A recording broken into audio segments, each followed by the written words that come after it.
First of all, it's great to have you, Suresh. Great to be here. Thank you.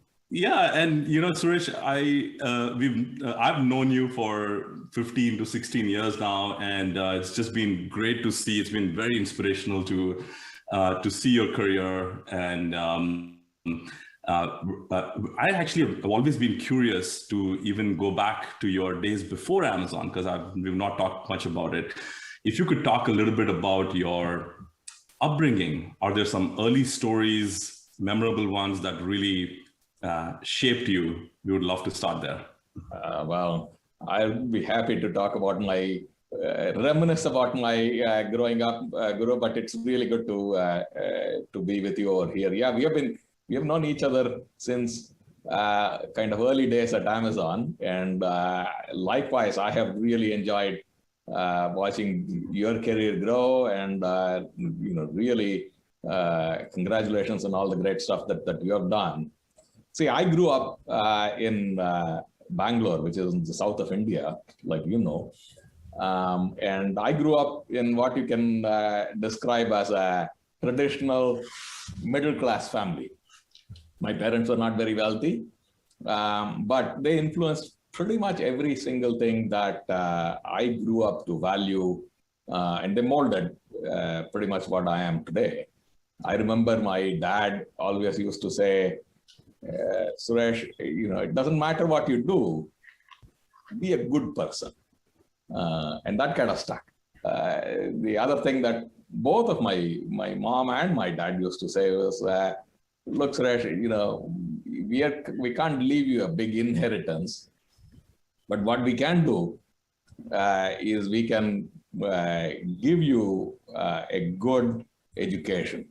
It is up to you to make the best out of it, because they would say, wealth and material stuff, all of those things can be taken away.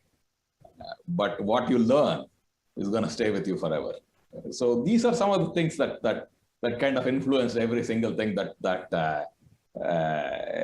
throughout my career. I've always felt that any experience is a good experience as long as, number one, it sits well on your conscience, and number two, you walk away with something new that you have learned. Suresh, were your parents also PhDs, professors, something like you went on to do a PhD? Like, was academia in your background? No, not at all. My mom was forced to quit high school because at that time, it was very unusual for women to even go to college. She desperately wanted to go to college, but she could not. And so she learned a lot on her own. My dad, he had lost his mother when he was young. So he was brought up in a foster, in a relative's family. And, he really wanted to study engineering, but he was not given the chance. So he had to, he majored in the arts, and it's something that he always pushed me to do.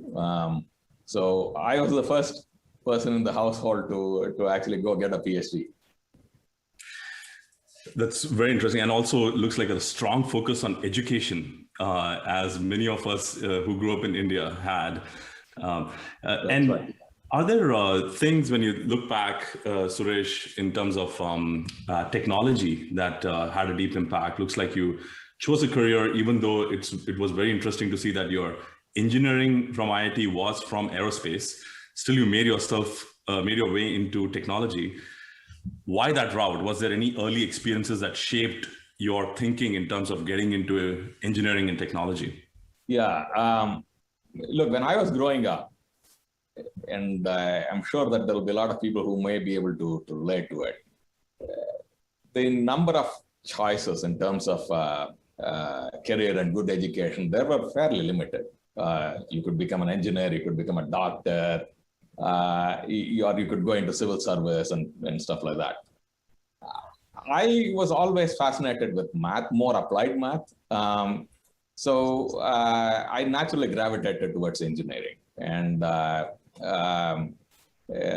I was very fascinated by computers, by electronics growing up. So I thought that I would, get into computer science or computer engineering. I applied for the Indian Institute of Technology. You know that it's a big exam that you'll have to go through. You get stack rank. And my stack rank was such that I did not get the major that I wanted, which is computer science or electronics. So I had to choose.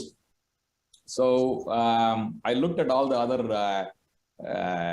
majors, and I had a very romantic notion that I would one day become a rocket scientist. And also this aerospace had a lot of really interesting math problems, very much applied engineering.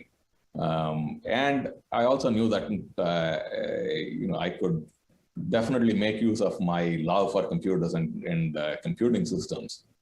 So that's why I ended up taking aerospace as my major. You never know, Suresh. Your old boss is now building rockets, and I'm sure he'll love to have you back.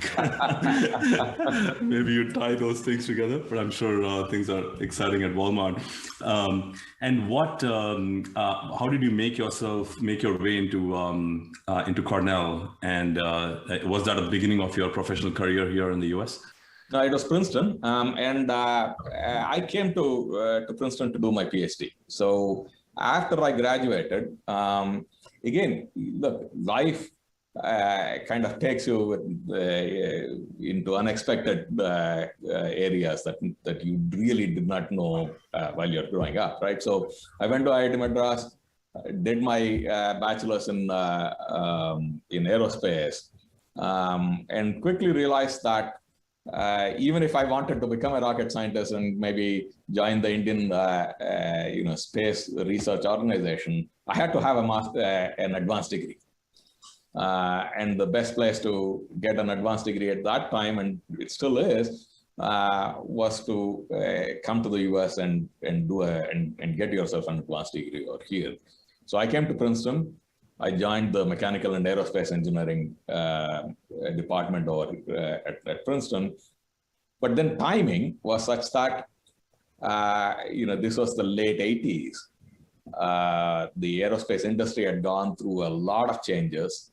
And a lot of the fundamental research funding had kind of dried up in aerospace, and in NASA was undergoing a bunch of changes as well.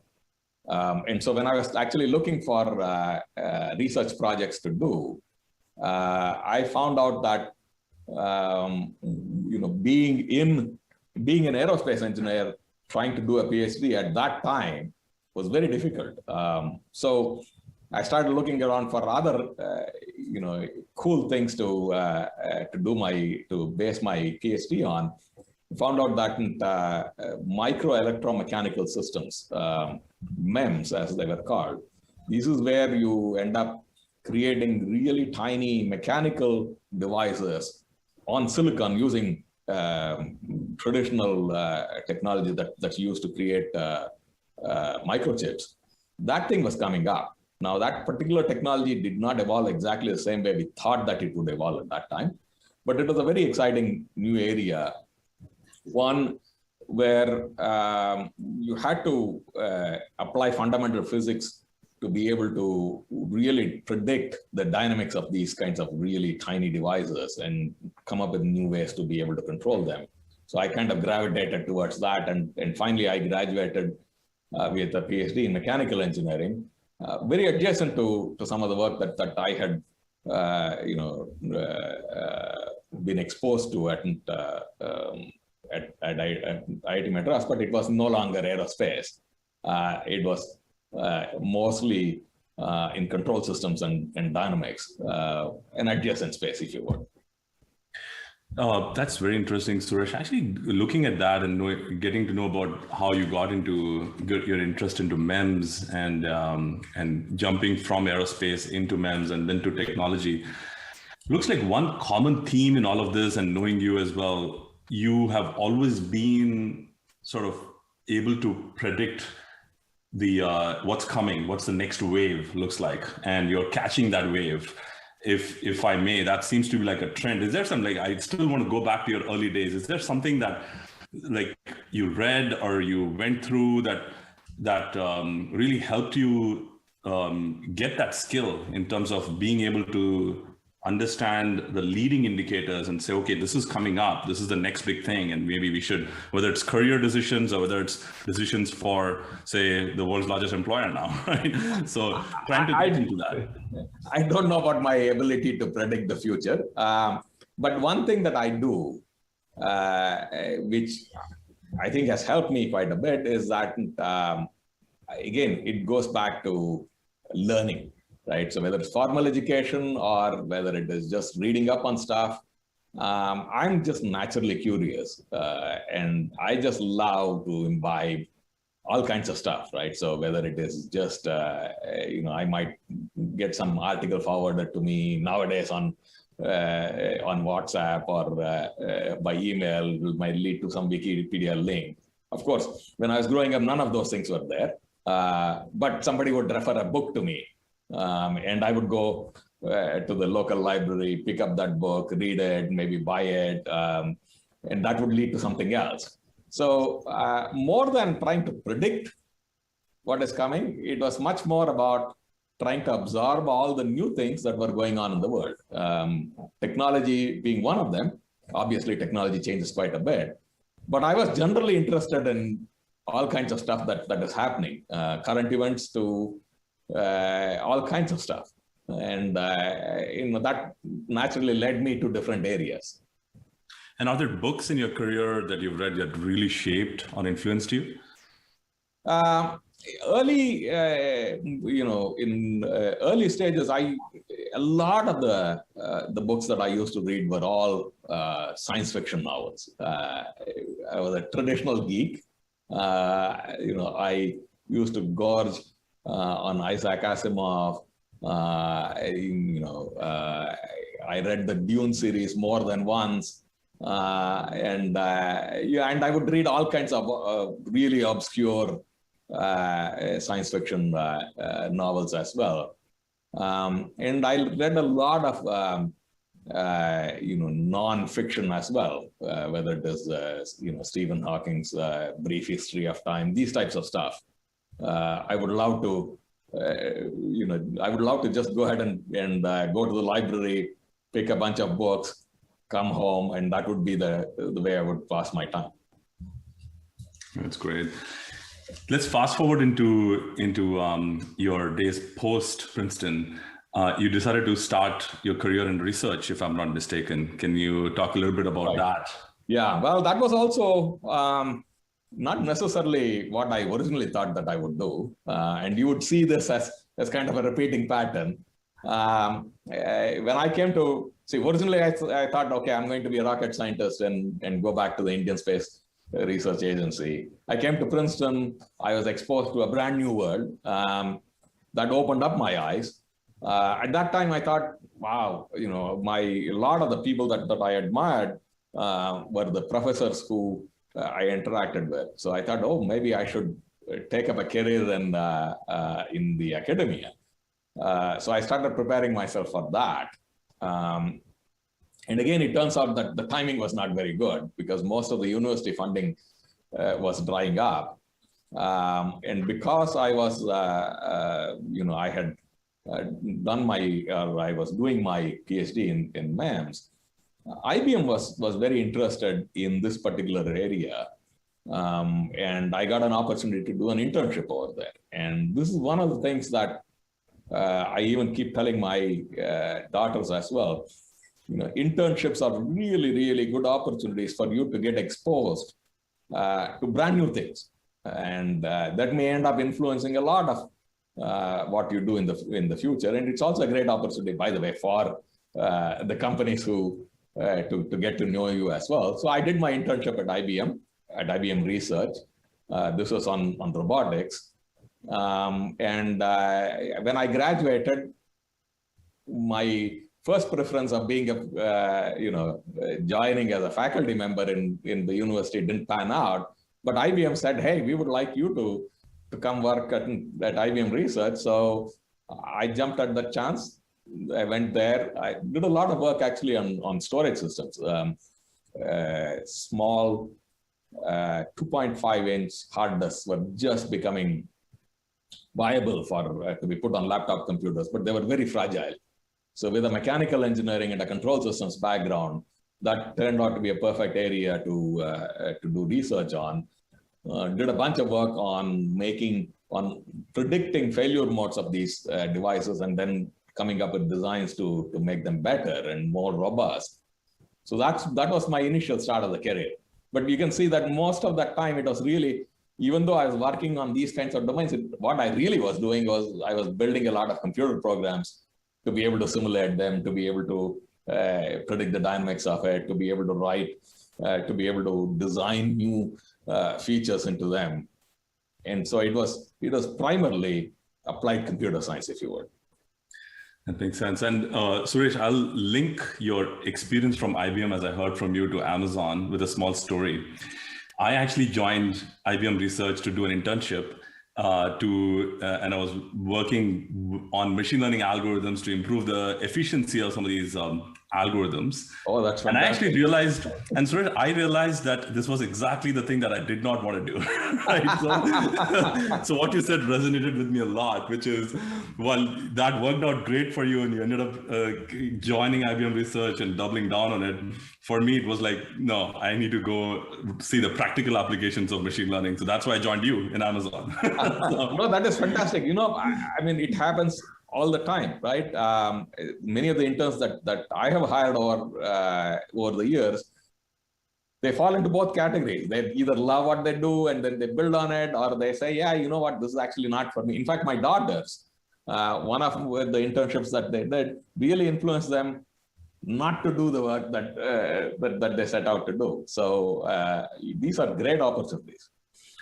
So great career advice on that. So now let's fast forward into Amazon. How did you go from a research career to something which is anything but sort of pure foundational research and just a money-making machine? And how did you end up in Amazon? Somewhat similar to what you talked about, which is, look, I spent 7 years at research, and it was great because I got to interact with some of the smartest people, the brightest minds. I also interacted a lot with academia, so it didn't matter whether they were at IBM Research or outside. Just generally really, really smart people with very deep expertise. But one thing that I noticed is a lot of the research ideas that I had come up with or my teams had come up with, this was again about hard disk drives, right? By the time that they would make it into production, it was a long time. So I started wondering, well, what is this? And why is there such a long lag between research to practicality? Many reasons, but one reason that I found out at that time, because of the area where I was in, was really around supply chain. Making changes in manufacturing supply chain turned out to be a very, very long-winded process. So at that time, internet started coming up. So I started looking into, if computers can communicate with each other, then it should be pretty straightforward for us to be able to do things like collaborative planning and collaborative forecasting. And that would, accelerate manufacturing in the supply chain. So from looking at purely storage systems as a research area, I started looking into the practical applications of that, which led to collaborative supply chain planning and modeling and forecasting. At that time, it became very clear to me that I was, as much as I love to write papers and present them at conferences, what I really wanted to do was to actually start seeing an impact directly. And there was no better way to start seeing impact directly than if you were on a consumer side. And there was no better way to have direct impact, than if you were in right inside the internet phenomenon that was taking place. And so that's how I ended up at Amazon. And interestingly, the first thing that I started working on when I landed at Amazon was basically taking some of the work that I had done in terms of collaborative supply chain planning and forecasting and all of this kind of stuff, and started building out a supply chain set of systems for Amazon in the context of what Amazon was doing. But that was a lot more immediate. You didn't have to wait for a manufacturing plant to go up and all this kind of stuff. Yeah, I still remember waking up in the middle of the night and pushing out jar files and SCPing them over to production units. And that was how fast the impact was, I guess. And how was your experience at Amazon? You had a meteoric rise there. You became a VP pretty early on in the career with respect to how long you spent at Amazon. What was the secret behind that? Well, again, I don't know whether it is any kind of a secret or anything like that. The two things. Number one is I was really privileged to be associated with some really great companies. It's IBM, Amazon, then Microsoft, Google, and now Walmart.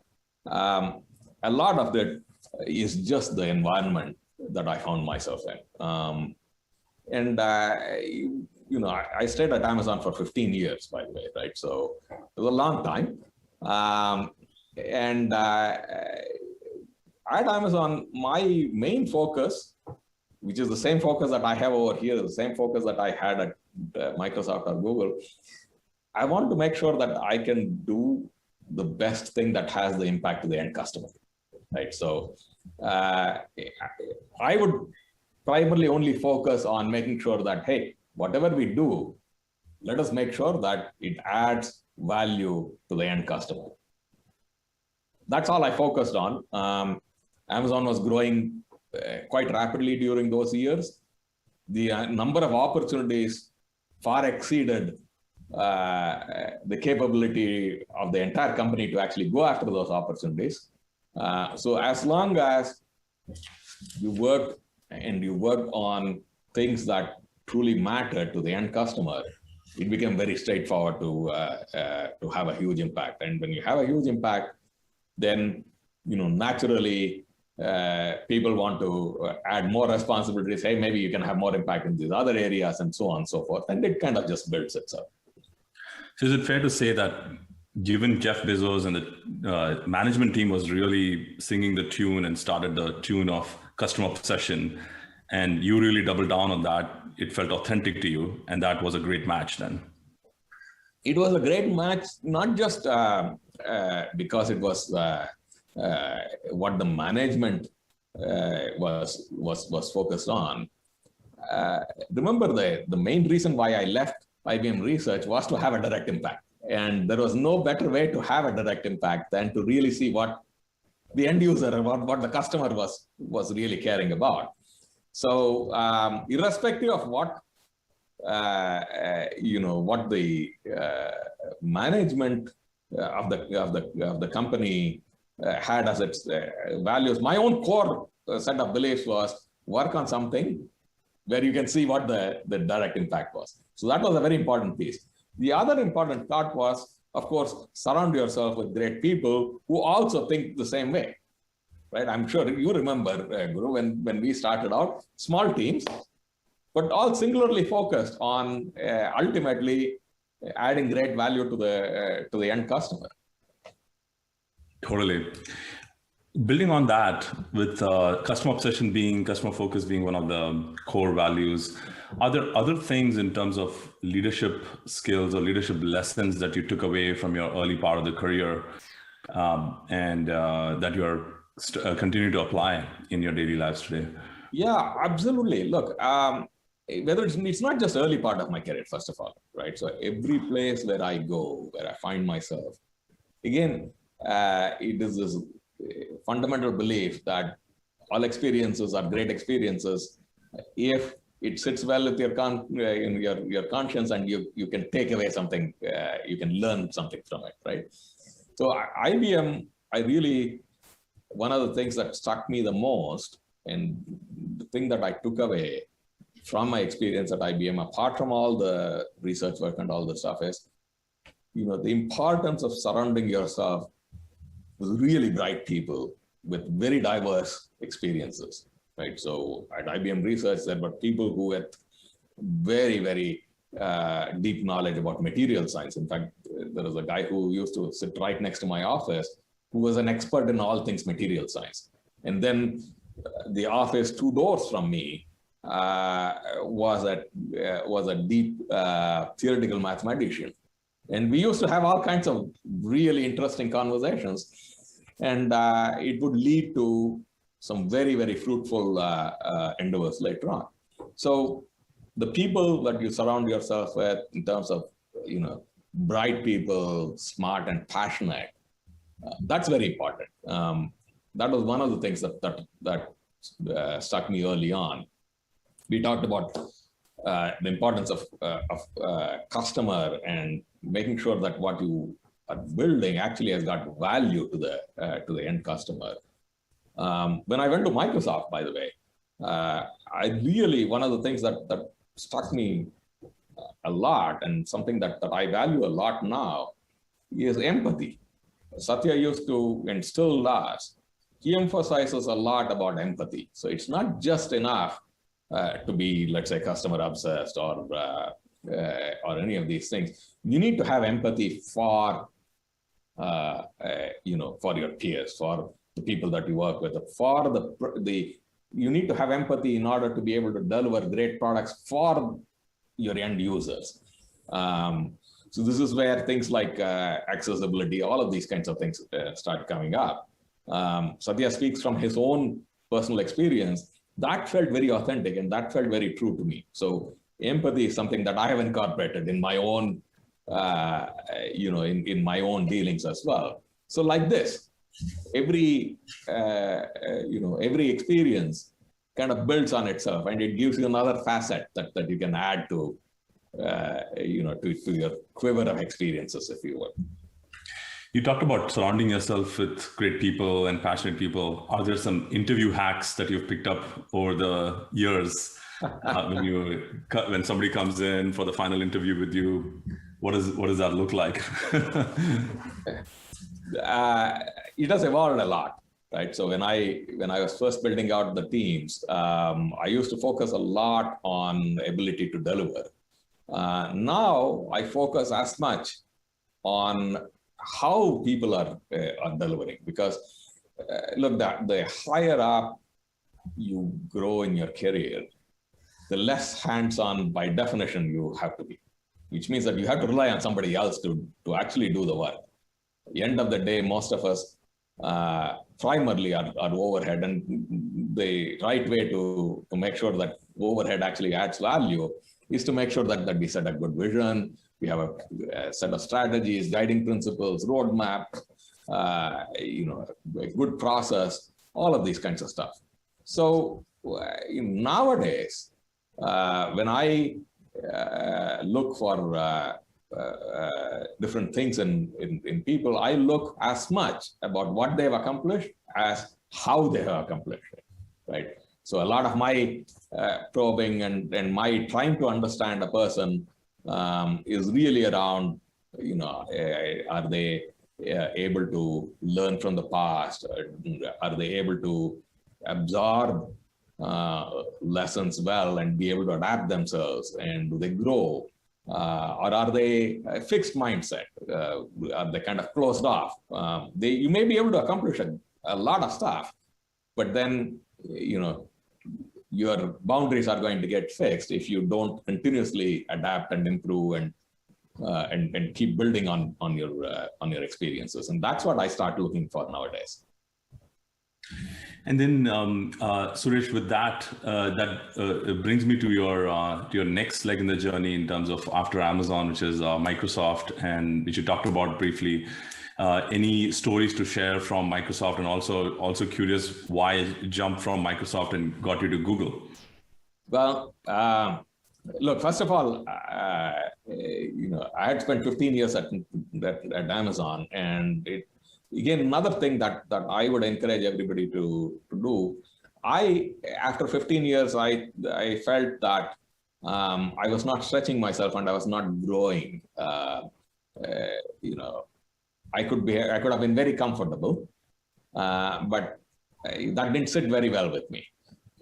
So I wanted to do something where I could apply everything that I had learned in a very different setting. So, Microsoft was undergoing a lot of transformation.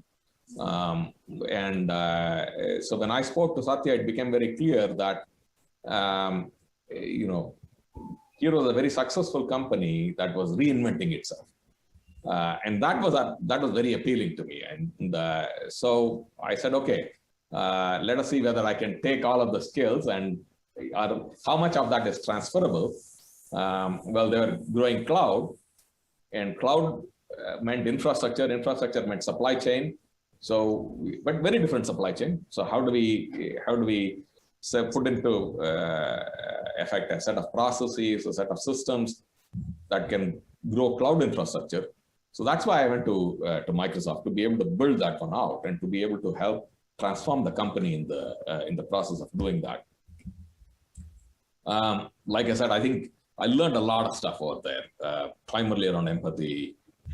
It's also around reinvention and the importance of setting the right tone and the culture to be able to reinvent at scale, because Microsoft is a very large company which had to, the entire culture of Microsoft was shifting, and Satya and the leadership team played a very critical role in terms of setting the right direction. So I spent about 5 years over there. And then again, when I felt that I wanted to have new challenges to be able to grow, the Google opportunity turned out to be something very different. It was in, again, at Microsoft, it was more process focused, more of an enterprise customer. I was missing the end customer, if you would, right? So the consumer. So that's why I ended up going to Google. I managed the display ads, app ads, platform, the ad platform, measurement, analytics, the entire portfolio of products, advertising products that Google has outside of search and YouTube. Very different experience, and but it brought me back to the end consumer. And so that was another great opportunity to kind of go back to having immediate impact with the end customer. How does that go from when it seems from an outside in that you switched from a retail tech career to a cloud career, and then to running display ads at Google, and now you're in technology, you're running technology for Walmart. Of course, the underlying theme over here could be technology, but is there anything other than that? Because from a top down, it feels they are very, very different. They are very different. And that was some of the more exciting parts of it, right? For me, it's important to have one leg on something that is firm, that you know, and another leg to explore. So take, when I went from IBM to Amazon as an example, right? So I'd worked on supply chain, manufacturing supply chain, but supply chain nevertheless. And that was the anchor. So that was the foot that I felt comfortable in, and use that to get acquainted and learn about an entirely new area, which was really about e-commerce and and retail and all of this kind of stuff. Then from Amazon to Microsoft, it was, remember at Amazon, when you were there, actually, we built a lot of core processes, business processes that were automated and that were scalable, that closed the loop. Supply chain was there, but also retail systems, catalog, all of these things were there. Same exact concepts. If you want to manage infrastructure, cloud infrastructure at scale, right? So you need to have capacity, you need to manage capacity, you need to be able to manage a supply chain that delivers capacity. You need to run an efficient data center. So a lot of transferable areas, which is the leg that you can stand on while you learn on something brand new. Things like renewable energy. How do you design data centers in a sustainable way, and what happens to the energy grid? These are all new stuff. But you have a foundation. You have one leg that you can stand on, and then you stretch out and you explore something completely brand new. As you look back, you've had a chance, looks like, to work for some great leaders. And obviously every leader is very different. Is there a common theme that you see in terms of whether it's working in Jeff Bezos' organization, to Satya, to Sundar, and now with Doug? Are very curious to know any commonalities that you're seeing in great leaders. There are some things that are common. There are a lot of things that are very different also. The one thing is that all great leaders, number one, they're extremely passionate about what they do. Okay, so they give it their utmost. Right? It's not a part-time job for great leaders. Second thing is that the great leaders that I have observed, they surround themselves with people that provide a lot of complementary skills. Satya is really excellent at attracting a set of people who provide a set of skill set that is very complementary to what he can bring to the table, and that really helps grow their abilities as well. Doug does the same thing. So two things that are very, very common that I noticed: they're passionate about what they do, mission driven, if you would, and they know that they can not do everything by themselves. So they surround themselves with people that complement them. But the approaches and the style and sort of the day-to-day can be very, very different. That's very fascinating. Yeah, I can totally relate to that in working for large organizations, and also what people look up to me when I'm running this company. I think the purpose and the mission really is like most of the battle won. And that's right. Yeah.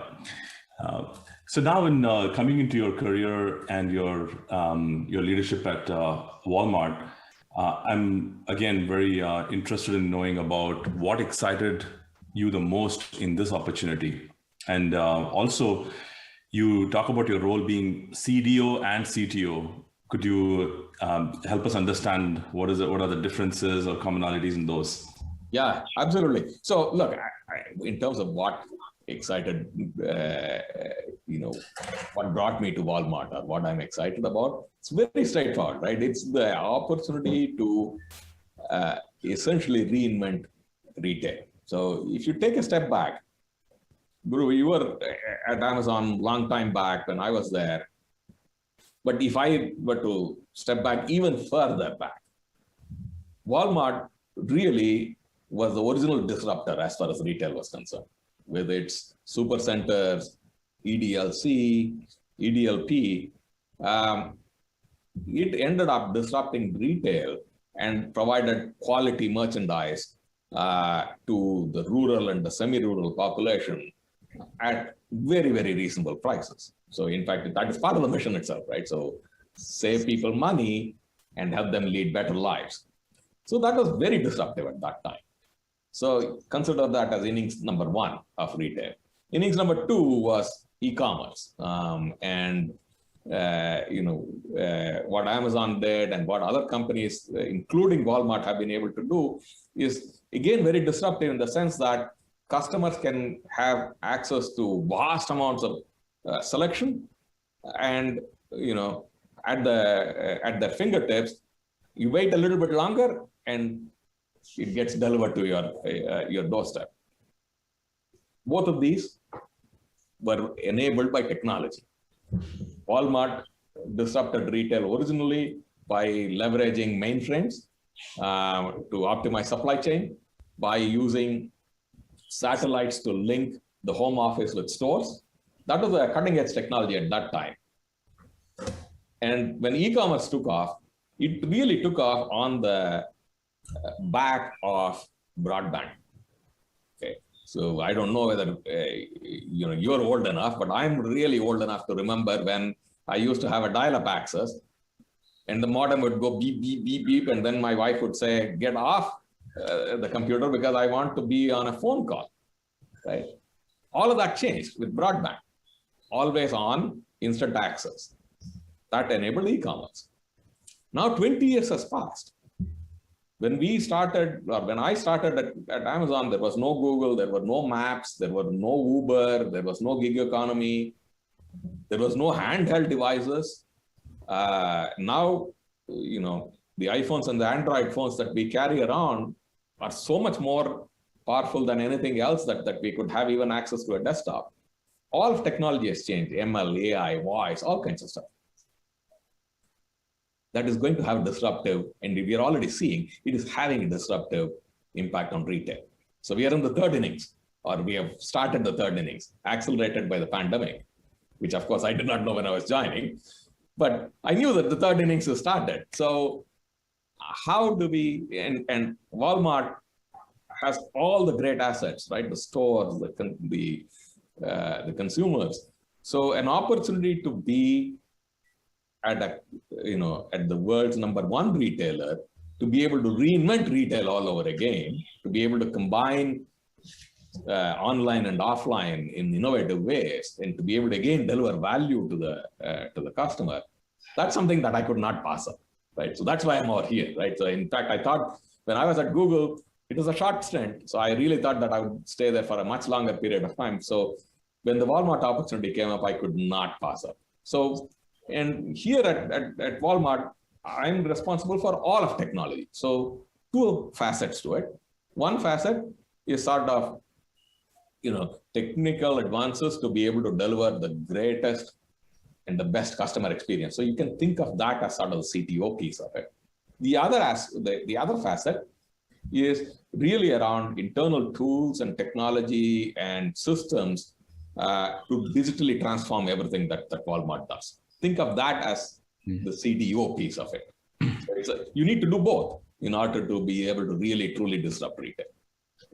It was fascinating for me to hear about how you broke down the retail into 3 innings. I actually knew about the second innings that was started.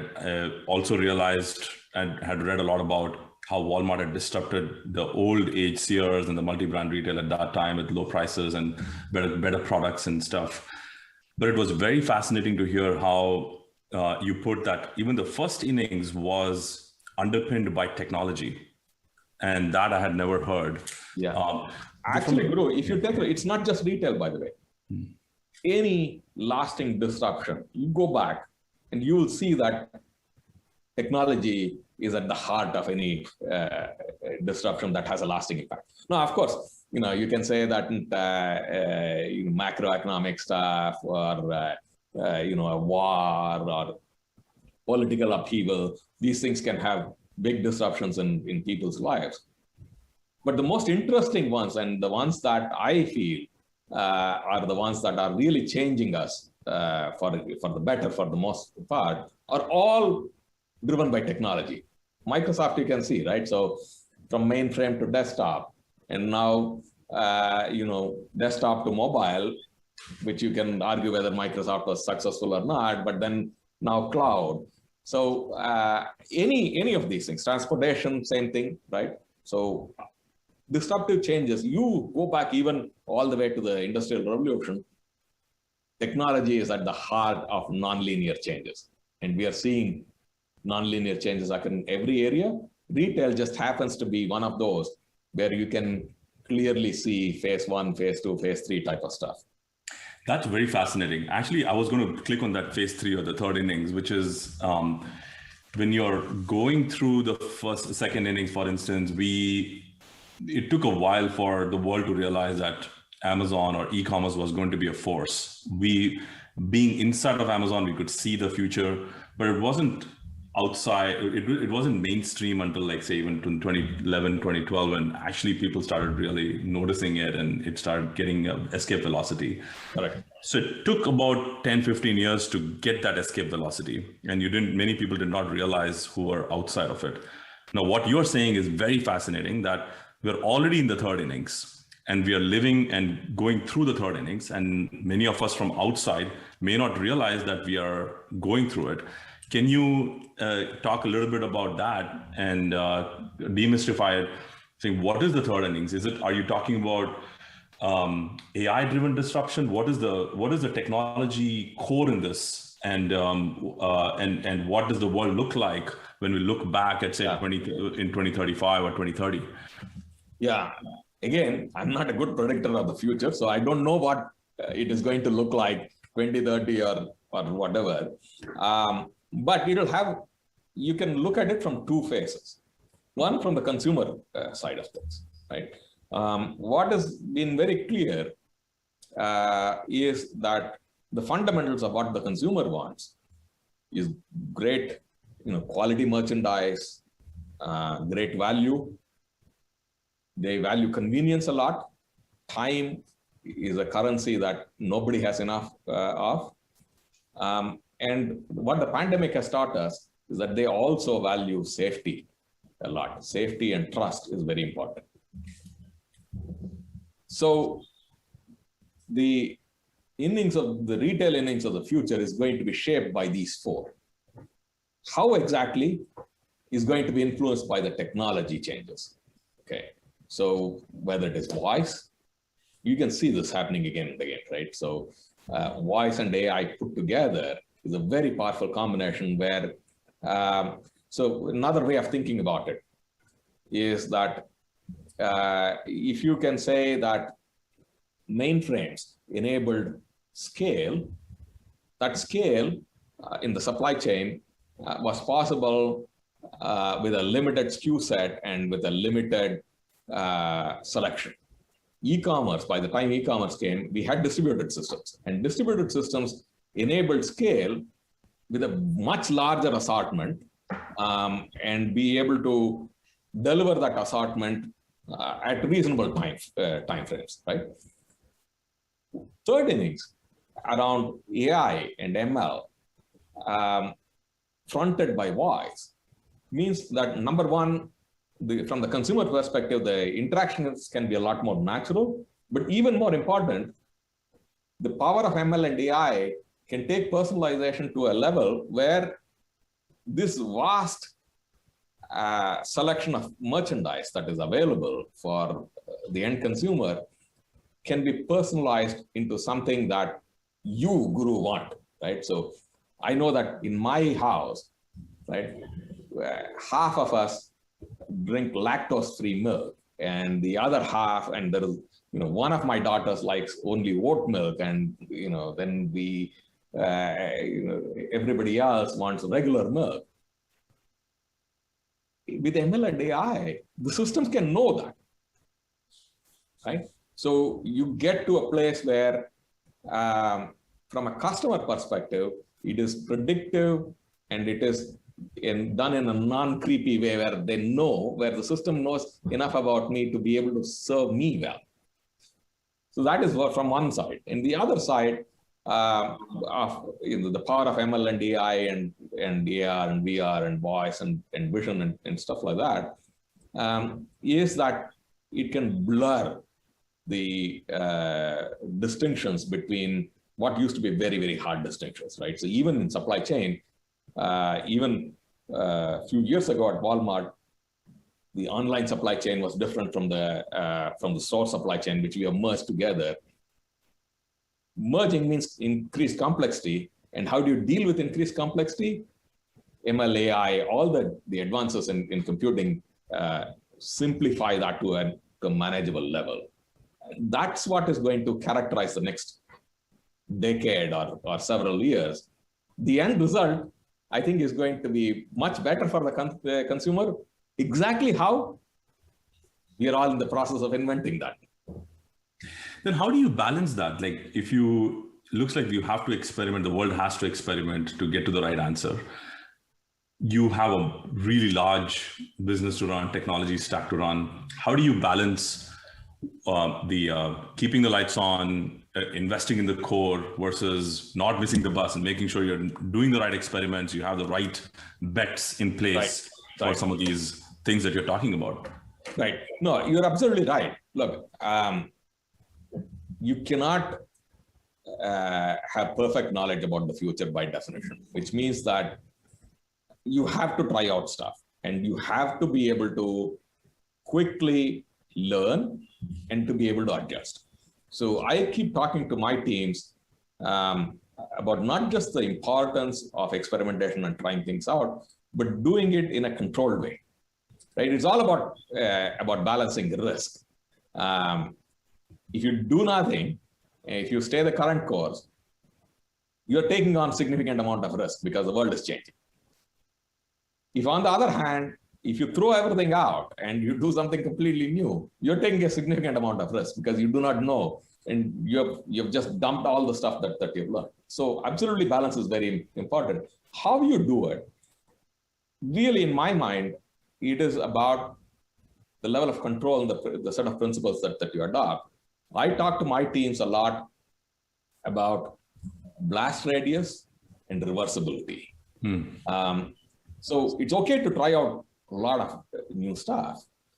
If you can undo a decision very quickly, then you can try out all kinds of stuff, right? Second thing is, if you try something and that has an impact across hundreds of millions of customers all at once, you've got to think very carefully. Is that the kind of stuff that you really want to roll out right now?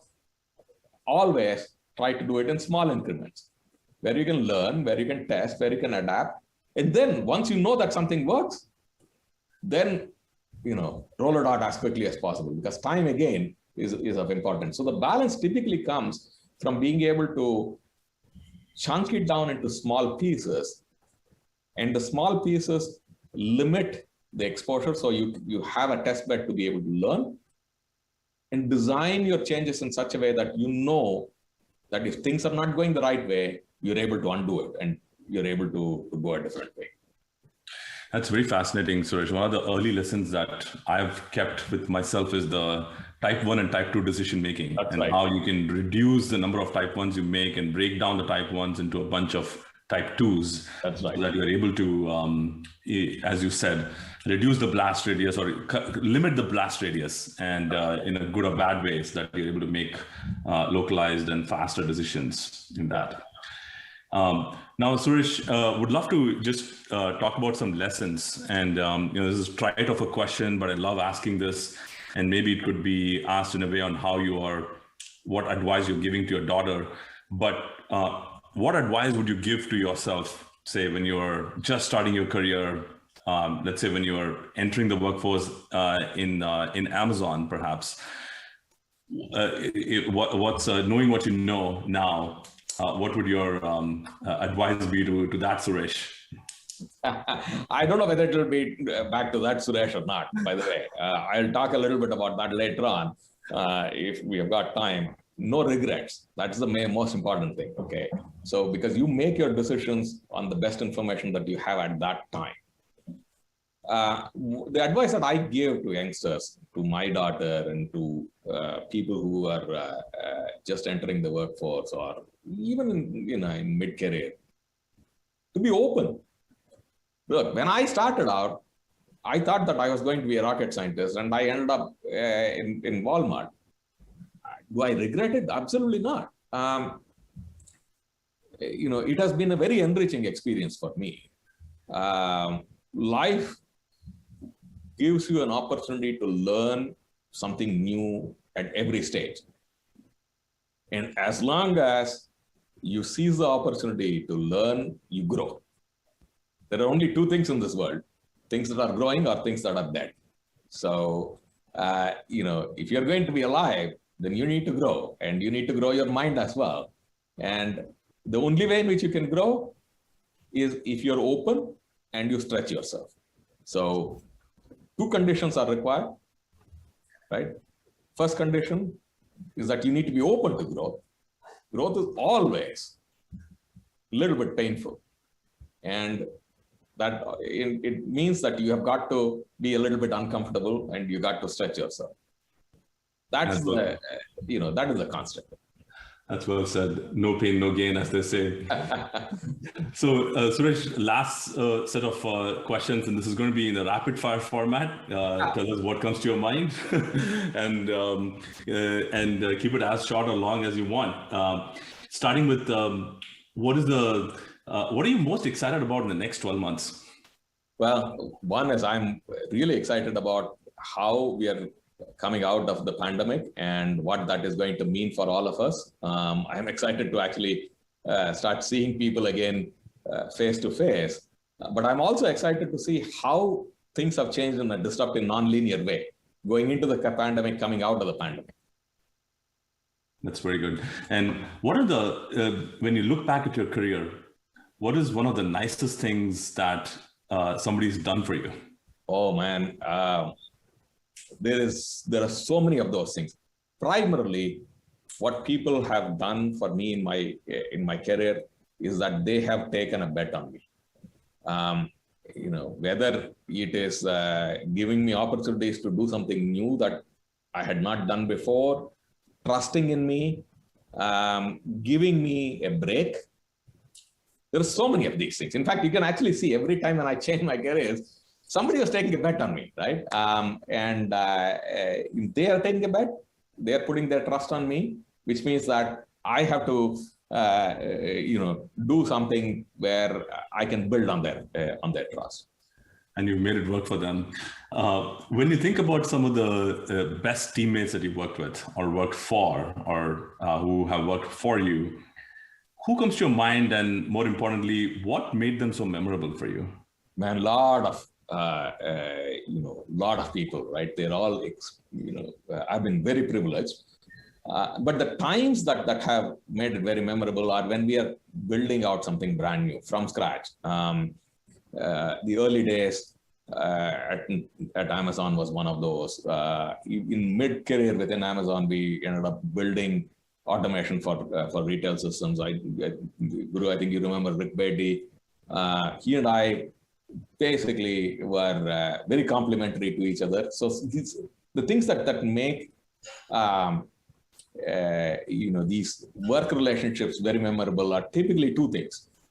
One is that there is a common purpose, that very hard purpose typically, that we are all trying to solve. And so work becomes fun. And second, there is kind of a very diverse set of experiences, outlook that come together. And I've seen this in many times in my career. I mentioned a couple that you can relate to. I saw, I'm seeing exactly the same thing play out right now at Walmart. I'm surrounded by the great set of leaders. We have a common purpose, very hard purpose, but we bring all kinds of very, very diverse viewpoints into it. And that's what makes it fun, right? So when I wake up, I get excited because I like working with the people because we all share a common purpose. It was the same thing when I was at Microsoft as well. In fact, a lot of the teammates that worked with me at Amazon also came over to Microsoft. So that made it even doubly exciting as well, combining them with new people from Microsoft. And these lead to lasting relationships. And one final, what's something that's left on your personal bucket list that you want to do after the world opens up? Oh my God. I'm looking forward to traveling again. I used to travel quite a bit, not so much for business travel, but with the family. I've always wanted to actually go and spend some time, meaning maybe a month or 2 months or maybe even a year in a very different location. So at some point, when the time is right, maybe I can get to spend a little bit of time outside of the Northwest, actually living in a different location. Suresh, it was a pleasure having you. Thank you so much for your time. I know you're a very busy man, but this was amazing. Really appreciate your time and wish you all the very best Guru, thank you so much for having me. I had a lot of fun as well, and wish you the